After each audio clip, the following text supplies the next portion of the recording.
Greetings from Washington, D.C. My name is Jennifer Klein, and I'm the Executive Director and Co-Chair of the White House Gender Policy Council. Thank you to the ASEAN Sociocultural Community, the ASEAN Secretariat, and USAID ASEAN for hosting this event. I'm so pleased to be here today to represent the Biden-Harris administration and highlight the United States' commitment to partnering with ASEAN to advance gender equity and equality across Southeast Asia.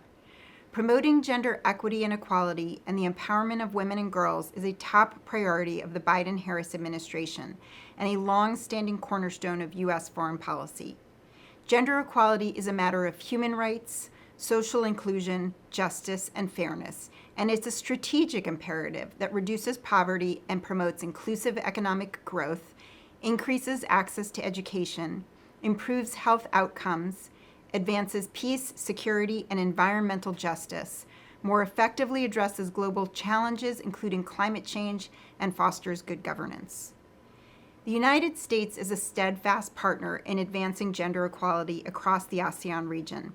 The U.S.-ASEAN Strategic Partnership Plan of Action outlines our shared commitment to advancing gender equality and women's empowerment across the ASEAN region by promoting the Women, Peace, and Security agenda, advancing women's economic empowerment, mainstreaming gender across ASEAN's community pillars, and strengthening gender-based violence prevention and response through 2025 and beyond.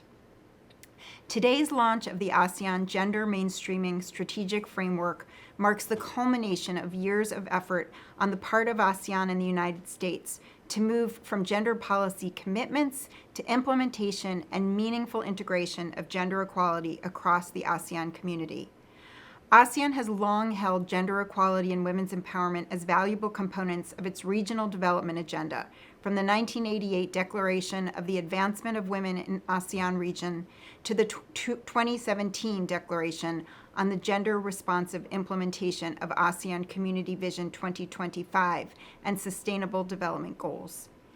In recent decades, increased economic development, improved government measures, and the strengthened efforts of civil society have led to significant improvements in access to reproductive health and gender parity in primary education. Yet, the pandemic has laid bare the persistent structural inequities that remain, despite decades of investment and progress. Women and girls continue to bear the brunt of public health, economic, and caregiving challenges, which in turn exacerbate gender-based violence outcomes and disparities in access to educational opportunities. In the United States, we are committed to advancing equity and justice for the most at risk, which includes members of racial minority groups, persons with disabilities, and LGBTQ+ communities.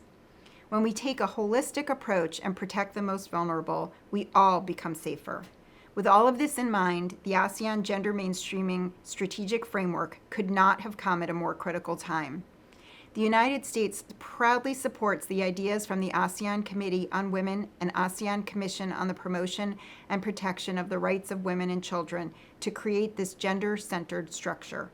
The framework, designed with U.S. assistance, will provide a roadmap for ASEAN efforts to ensure gender equality is integrated across not only the sociocultural community, but also the economic and political security communities.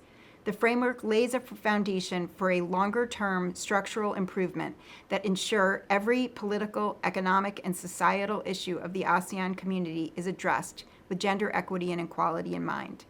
The promotion of gender equality and the empowerment of women and girls are consistent ASEAN priorities and a crucial element of the ASEAN Community Vision for 2025, which calls for an inclusive community that promotes high quality of life, equitable access to opportunities for all, and promotes and protects the human rights of women.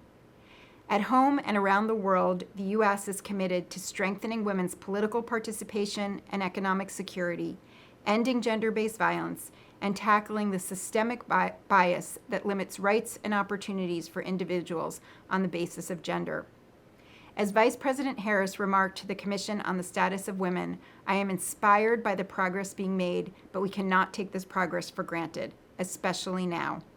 And so, the United States is embarking on a review and revitalization of its whole-of-government gender equality agenda, with the recent establishment of the White House Gender Policy Council and renewed partnerships within the global community, including ASEAN.